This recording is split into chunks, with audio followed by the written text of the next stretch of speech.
Capítulo de número 2, o decreto, o sonho do rei é interpretado por Daniel. Bem, o capítulo 2 começa a desvendar o porquê de Daniel ter sido colocado ali no Paço Real em Babilônia. Porque justamente o grande propósito de Deus é ter Daniel ali como aquele que vai desvendar os planos universais do Senhor. Então, através de uma estátua gigante, nós teremos Deus apresentando aquele líder mundial, na ocasião, coisas que na verdade eram apocalípticas, ou seja, que são elementos que só serão desvendados no final da história da humanidade. Então veja como é de uma grande complexidade todo este capítulo. E o livro de uma forma geral, diz assim, verso 1. E no segundo ano do reinado de Nabucodonosor, teve Nabucodonosor uns sonhos, e o seu espírito se perturbou, e passou-lhe o seu sono. E o rei mandou chamar os magos, e os astrólogos, e os encantadores, e os caldeus, para que declarassem ao rei qual tinha sido o seu sonho. E eles vieram e se apresentaram diante do rei. E o rei lhes disse: tive um sonho, e, para saber o sonho, está perturbado o meu espírito. E os caldeus disseram ao rei em siríaco. Siríaco é o mesmo que aramaico, tá? Ó rei, vive eternamente, que é uma forma de saudação. Dize o sonho a teus servos e daremos a interpretação. Vejamos, aqui no início, nós temos algo de muito interessante.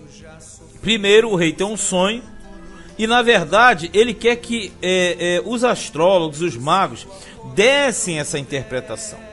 E esse sonho é o da estátua. E na verdade, aí que existe um grande ponto interessante. Quando ele pede a interpretação sem contar o sonho, é algo que parece ser simples, mas não. Porque na verdade somente Daniel vai conseguir tirar e desvendar este mistério. Quando fala magos, astrólogos, encantadores, são classes dentro do sistema da Caldeia. E o último fala os caldeus. Geralmente quando você fala caldeus, o mesmo que sábios. Então seria o quê? Mago, astrólogo, encantador, caldeu, ou seja, o sábio de uma forma geral. Isso aqui destaca para que automaticamente, quando Daniel aparecer, Daniel trará as duas situações. E veja que ele fala em siríaco aqui no versículo de número 4. Para você ter uma ideia, desde esse momento aqui até o capítulo 7, versículo 28, toda a narrativa do livro de Daniel é feita em aramaico, que é o mesmo que siríaco, então não está em hebraico. Toda essa parte aqui, a partir do capítulo 2, versículo 4, até o 7, versículo 28, todo em aramaico, como no caso de Esdras, capítulo 4, versículo 7. Você vai entender por quê. Porque isso aqui é a influência do Império Babilônico na situação, no caso siríaco ou mesmo que aramaico. Aí diz aqui no versículo de número 5: respondeu o rei e disse aos caldeus, que no caso toda aquela cúpula, os sábios: o que foi me tem escapado. Se me não fizerdes saber o sonho e a sua interpretação, sereis despedaçados e as vossas casas serão feitas em monturo, quer dizer, escombros. Mas se vós me declarardes o sonho e a sua interpretação, recebereis de mim presentes e dádivas e grande honra. Veja que ele fala, grande honra. Portanto, declarai-me o sonho e a sua interpretação. Responderam segunda vez e disseram: diga ao rei o sonho a seus servos, e daremos a sua interpretação. Respondeu o rei e disse: percebo muito bem que vós quereis ganhar tempo, porque vedes que o que eu sonhei me tem escapado. Por consequência, se me não fazeis saber o sonho, uma só sentença será a vossa. Pois vós preparastes palavras mentirosas e perversas para as proferirdes na minha presença, até que se mude o tempo, quer dizer, passe o tempo. Portanto, dizei-me o sonho, para que eu entenda que me podeis dar a sua interpretação. Responderam os caldeus na presença do rei e disseram: não há ninguém sobre a terra que possa declarar a palavra ao rei, pois nenhum rei há senhor ou dominador que requeira coisa semelhante de algum mago ou astrólogo ou caldeu, quer dizer sábio. Porquanto a coisa que o rei requer é difícil, e ninguém há que a possa declarar diante do rei, senão os deuses, cuja morada não é com a carne. Veja que aqui existe uma estratégia divina. Qual é essa estratégia? O próprio Deus, você percebe, que colocou um intento no coração de Nabucodonosor de diferenciar o negócio, porque se ele conta o sonho, várias interpretações viriam, e automaticamente por uma delas ele seria enrolado facilmente. Mas aqui não, o propósito de Nabucodonosor é não revelar o sonho, porque ele já sabe que existem gatilhos armados naquele sistema.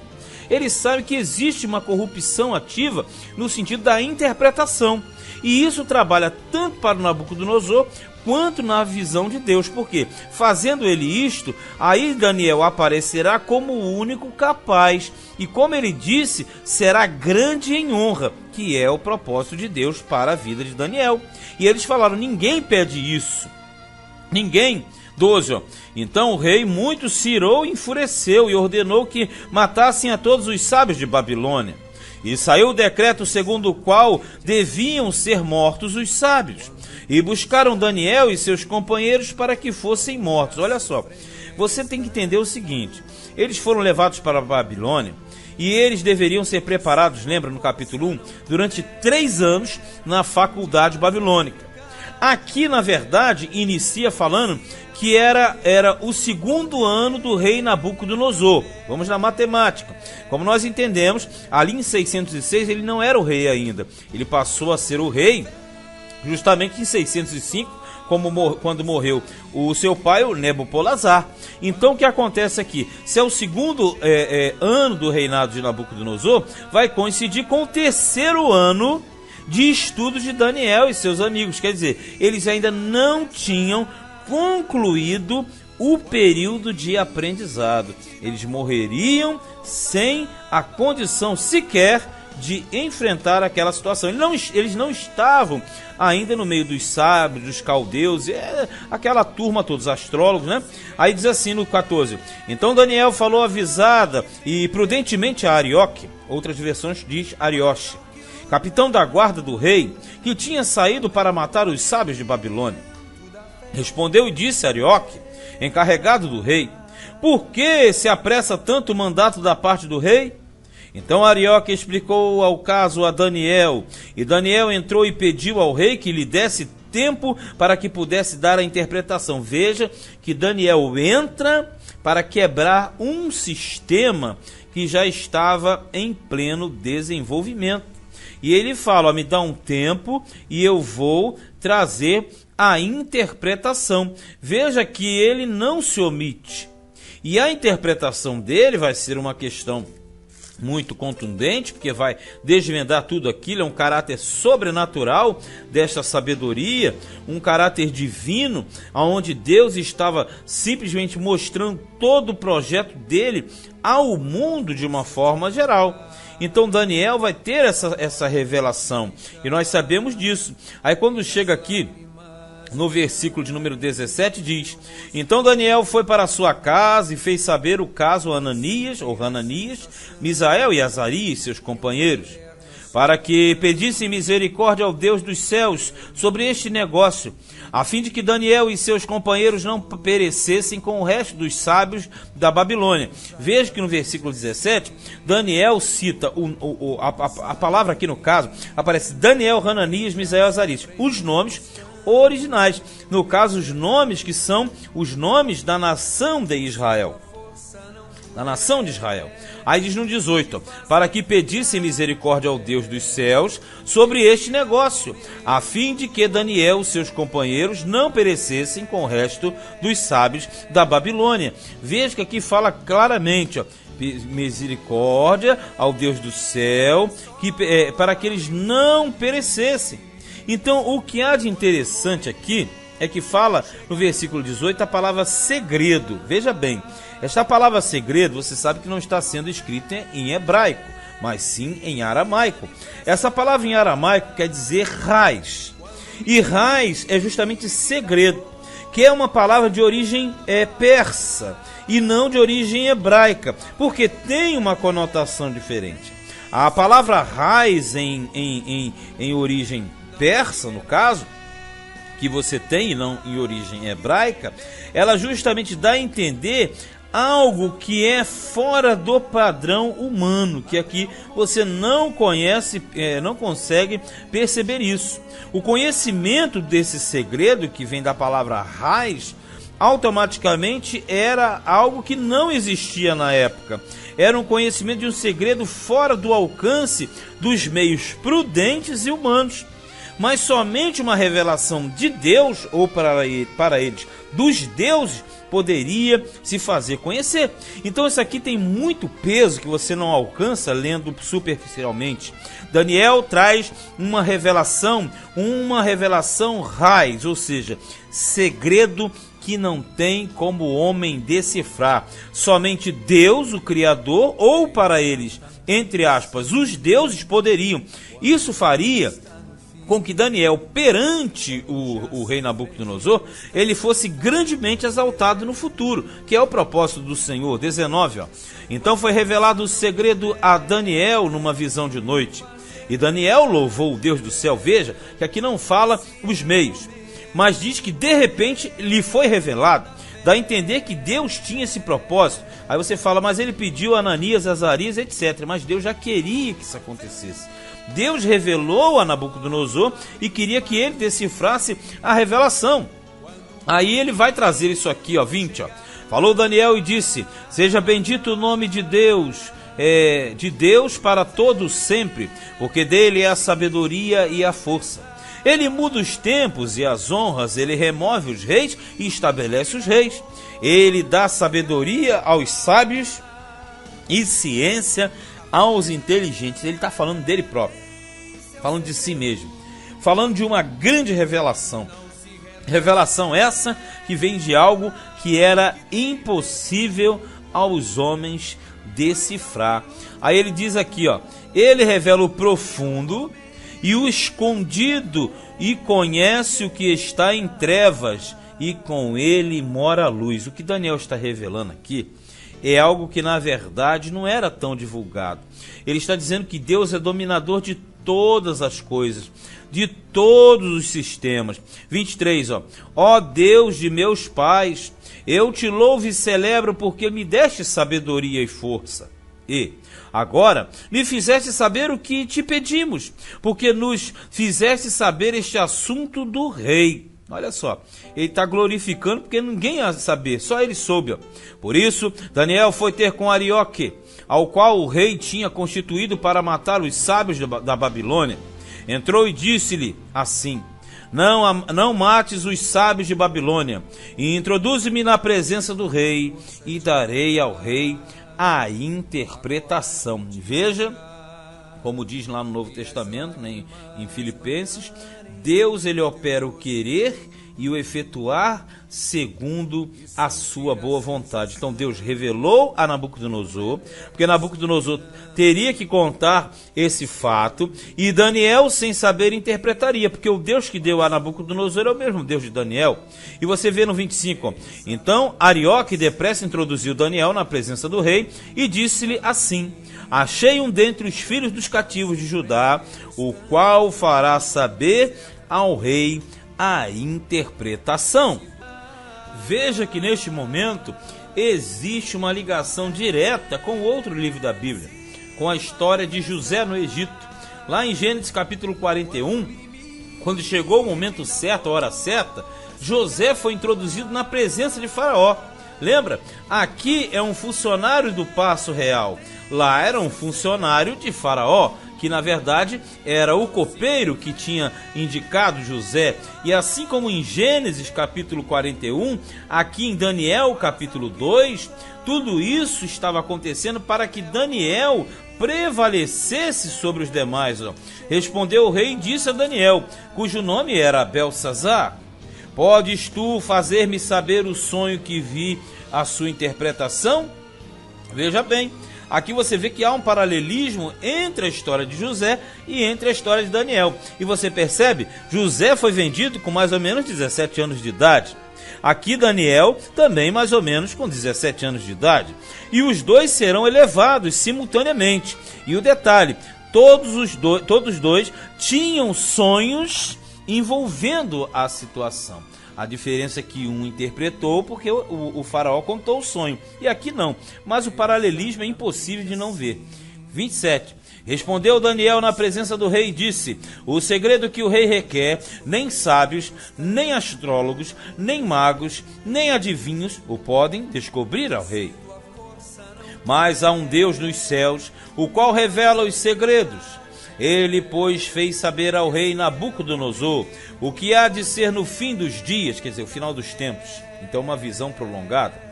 O teu sonho e as visões da tua cabeça na tua cama são estas. Então ele vai passar a descrever todo o sonho. Estando tu, ó rei, na tua cama, subiram os teus pensamentos ao que há de ser depois disto. Aquele, pois, que revela os segredos, te fez saber o que há de ser, quer dizer, o Deus Criador, né? E a mim me foi revelado este segredo, não porque haja em mim mais sabedoria do que em todos os viventes, mas para que a interpretação se fizesse saber ao rei, e para que entendesses os pensamentos do teu coração. Veja que a palavra revelado aparece mais uma vez. Esse revelado segredo, aquilo que homem não consegue saber. 31. Tu, ó rei, estavas vendo, e eis que uma grande estátua. Essa estátua, que era grande, cujo esplendor era excelente, estava em pé diante de ti, e a sua vista era terrível. A cabeça daquela estátua era de ouro fino, o seu peito e os seus braços de prata, o seu ventre e as suas coxas de cobre, as pernas de ferro, os seus pés em parte de ferro e em parte de barro. Estavas vendo isso quando uma pedra foi cortada sem mão, a qual feriu a estátua nos pés de ferro e de barro, e os esmiuçou. Então foi juntamente esmiuçado o ferro, o barro, o cobre, a prata e o ouro, os quais se fizeram como a pragana. Pragana é o pó da terra, né? Das eiras do estio. E o vento os levou, e não se achou lugar algum para eles. Mas a pedra que feriu a estátua se fez um grande monte e encheu toda a terra. Veja que Daniel, ele conta na íntegra, ele conta tudo. Porque na verdade este sonho, você percebe, ele vai revelar, aqui no 36 ele diz, ó, este é o sonho, também a interpretação dele diremos na presença do rei. Porque na verdade, você percebe que o sonho deu o sonho, tinha que ter a interpretação, ninguém teria, só Daniel, só ele tinha senha. Os sonhos do faraó lá atrás foram interpretados por José e se referiam ao futuro imediato. Lembra? Logo depois a fome viria sobre o Egito. Já o revelado a Nabucodonosor, pelo contrário, vai abarcar o que? A totalidade da história da humanidade. É muita coisa, não é? Cujo o ponto principal, né, na verdade, vai ser a instalação do reino universal do Senhor, que é a pedra que desce. Quem estuda comigo já sabe, você estudante já sabe, que aqui o final, a pedra que desce, é o reino milenial. Mas olha o que ele diz no 37. Tu, ó rei, és rei de reis, pois o Deus dos céus te tem dado o reino, e o poder e a força e a majestade. Quer dizer, somente Deus levanta e somente Ele abate. E onde quer que habitem filhos de homens, animais do campo e aves do céu, Ele tos entregou na tua mão e fez que dominasse sobre todos eles. Tu és a cabeça de ouro. Daniel está falando o seguinte, ô Nabucodonosor, você dominou sobre tudo porque Deus te levou. Então no sonho da estátua, a cabeça de ouro é você, porque você é o início. 39. E depois de ti se levantará outro reino, inferior ao teu, e um terceiro reino de metal, o qual terá domínio sobre toda a terra. E o quarto reino será forte como o ferro, pois como o ferro esmiuça e quebra tudo, como o ferro quebra todas as coisas, ele esmiuçará e quebrantará. E quanto ao que viste dos pés e dos artelhos, em parte de barro, de oleiro e em parte de ferro, isso será um reino, veja bem, dividido, Contudo, haverá nele alguma coisa da firmeza do ferro, pois que viste o ferro misturado com o barro de lodo. E como os artelhos eram em parte de ferro e em parte de barro, veja bem, assim por uma parte o reino será forte e outra será frágil. Quanto ao que viste do ferro misturado com barro de lodo, misturar-se-ão, veja bem, com semente humana, mas não se ligarão um ao outro, assim como o ferro se não mistura com o barro. Isso aqui é uma visão das mais espetaculares que você tem na Bíblia. Ele está apresentando aqui a estátua que simboliza as dominações dos impérios mundiais. Na verdade, você vê que essa visão vigorosa dessa estátua apresenta não a dominação dos homens, mas a soberania de Deus em estipular tudo isso e mostrando que Deus é que dá a liderança e o poder a quem Ele quer. Agora, na verdade, esses prazos, você vai perceber, vai coincidir lá com o livro de Daniel no capítulo 7 mais à frente, ali apresenta uma grande visão, porque os 4 animais, os 4 metais, elementos da estátua, aqui no caso, vão coincidir com grandes impérios que nós veremos no capítulo 7. Só que no capítulo 7, ao invés de vir na forma de estátua, vem em forma de animais. Agora você percebe que aqui você tem o reino da Babilônia, que é a cabeça de ouro, né? Ele é a parte. Aí depois você vem o Império Medo-Persa. Esse Medo-Persa é o que viria depois. E depois você tem o Império Grego, que vem logo depois do Império Persa. Depois o Império Romano. E você vai fechar com o espaço, que na verdade é o espaço até o surgimento do Império do Anticristo, que é conhecido como a Grande Tribulação, não é isso? E ali diz que este último reino é misturado barro com ferro, e eles não se ligam. Por quê? Será misturada a semente divina com a semente humana.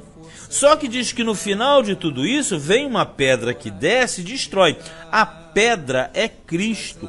A pedra é o fim da dominação ou das dominações humanas, lideradas, encabeçadas, digamos assim, por Satanás, e a instauração do império de Cristo na terra, que nós chamamos de milênio.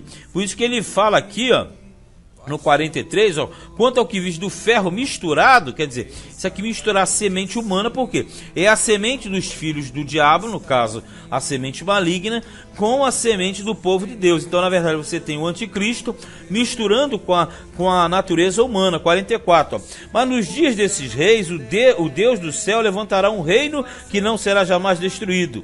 E esse reino não passará a outro povo, porque esse reino é eterno. Esmiuçará, consumirá todos esses reinos e será estabelecido para sempre. Por quê? No final do milênio, segue-se a Nova Jerusalém. Da maneira como viste que do monte foi cortada uma pedra sem mãos, quer dizer, sem mão, porque não é obra de homem. E ela esmiuçou o ferro, o cobre, o barro, a prata e o ouro. O Deus grande fez saber ao rei o que há de ser depois disso. E certo é o sonho, e fiel a sua interpretação. Veja que aqui, na verdade, nós temos a visão da estátua, as dominações, e ali no 45 ele fala, isso aí é o sonho, e essa é a interpretação. Então, na verdade, a pulverização dos elementos que formavam a estátua mostra o caráter transitório do mundo. Isso aqui é a história da humanidade, que no final será suplantada com a presença de Cristo na terra. 46, ó. Então o rei Nabucodonosor caiu sobre o seu rosto e adorou a Daniel e ordenou que lhe fizessem oferta de manjares e perfumes suaves. Olha aqui, nem o Nabucodonosor sabia o que estava acontecendo na verdade. Respondeu o rei a Daniel e disse, certamente o vosso Deus é Deus dos deuses e o Senhor dos reis, e o revelador dos segredos, pois pudeste revelar este segredo. Veja o detalhe novamente da palavra segredo. E eu já falei, palavra segredo aqui vem do aramaico, ou siríaco, né? Rais, que quer dizer aquilo que o homem não sabe. Então o rei engrandeceu a Daniel e lhe deu muitos e grandes presentes. E o pôs por governador de toda a província de Babilônia.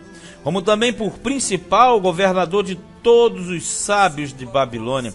Veja que o propósito era enaltecer Daniel, porque Daniel será na corte o grande instrutor de Deus.